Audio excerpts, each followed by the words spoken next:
حضرت عقبہ ابن عامر رضی اللہ عنہ سے روایت ہے کہ نبی اکرم صلی اللہ علیہ وسلم نے فرمایا، یقیناً صدقہ اپنے مالک سے یعنی صدقہ دینے والے سے قبر کی گرمی کو ختم کر دیتا ہے، اور مومن روز قیامت اپنے صدقے کے سائے میں کھڑا ہوگا۔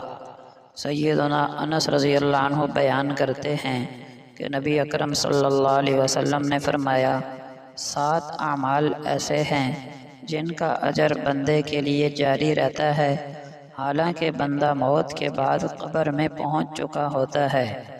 جس نے علم سکھایا، یا نہر جاری کروا دی، یا کنواں کھود دیا، یا کھجور کا درخت لگا دیا، یا مسجد بنا دی، یا پڑھنے کے لیے قرآن کریم چھوڑ گیا یعنی کسی کو دے دیا، یا ایسی اولاد چھوڑ کر گیا جو اس کی موت کے بعد اس کے لیے مغفرت کی دعائیں کرتی ہو۔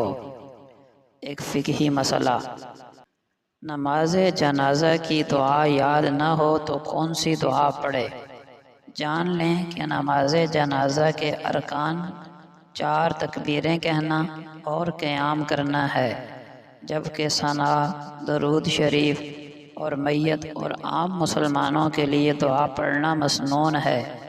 لہٰذا اگر کسی شخص کو نماز جنازہ پڑھتے یا پڑھاتے ہوئے جنازے کی معصور دعا یاد نہ ہو تو اللہم اغفر للمؤمنین والمؤمنات پڑھ لیا کرے۔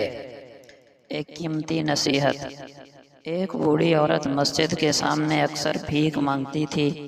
ایک دن ایک شخص نے اس سے پوچھا کہ آپ کا کوئی بیٹا کمانے کے قابل نہیں؟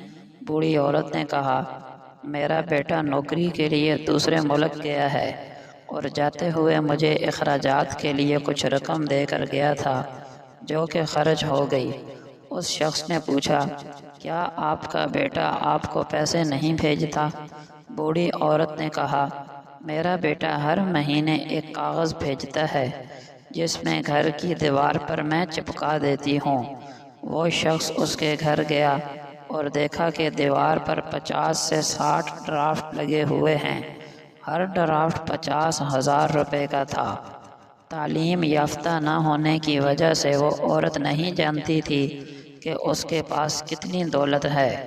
ہماری حالت بھی اس بوڑھی عورت کی طرح ہے۔